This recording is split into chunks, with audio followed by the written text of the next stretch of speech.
Hey everybody, how you doing? Michael Fleischner here with the Freelancer Profit System. And today we're talking about how to finance your freelance business. Now, it takes money to make money. We all know that, but we also know that one of the appeals of freelancing is that it doesn't take a lot of money to get started. In fact, I started my business with almost nothing, and now I'm earning more than six figures a year. And I did that because I knew when I had to spend money, where to spend it. And if you're thinking about financing your business, there are a few things you're going to need, and it all depends on what type of freelance business you have. So if you're doing something online like writing or digital marketing, you're going to need a computer. So make sure to invest in a computer that's going to work for you. And it doesn't matter whether it's a Chromebook or a laptop or an iPad, but whatever you need to do your job and to do it well is worth the investment. So take that money, self fund that, save up for it. And when you're ready, make sure to buy the equipment that you need.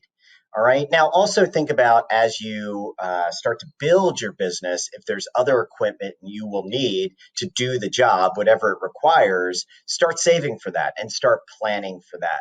A great example, a bunch of photographers that I know who have their own freelance businesses, they're always buying new lenses and new lights and things like that, but they didn't do that when they started. They started with their traditional 35 millimeter camera. All right. So give that some thought.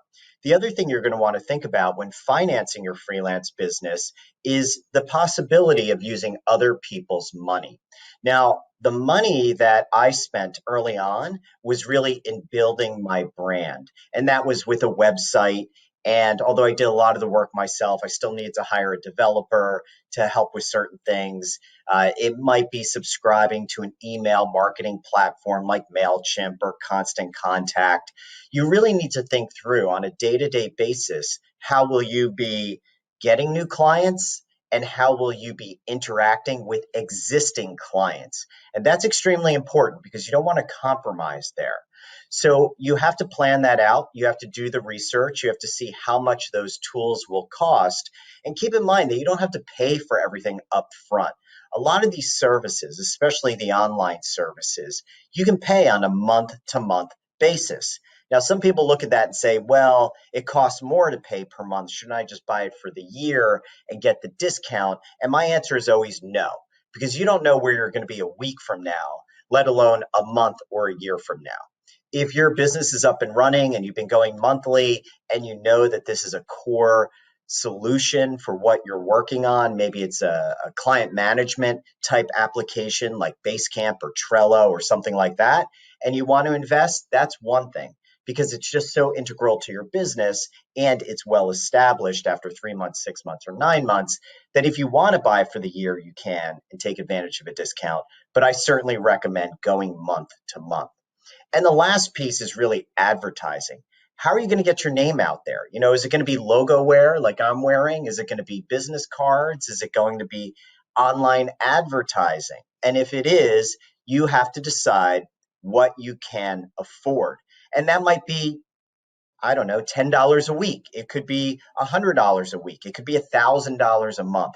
That's ultimately up to you. And it's also up to your goals, how quickly you want to grow.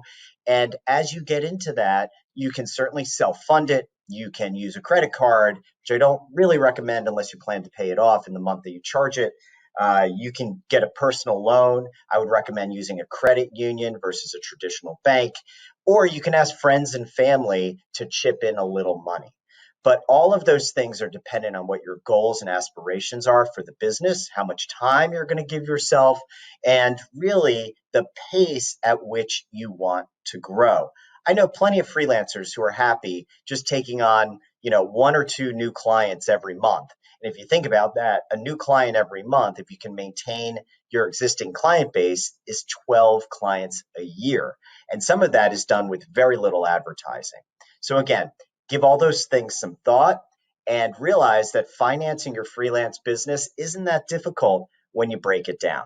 All right, that's it for this episode. Please give me a like and a share, and definitely comment below. And don't forget to subscribe for updates to the Freelancer Profit System. And we'll talk soon. Thanks.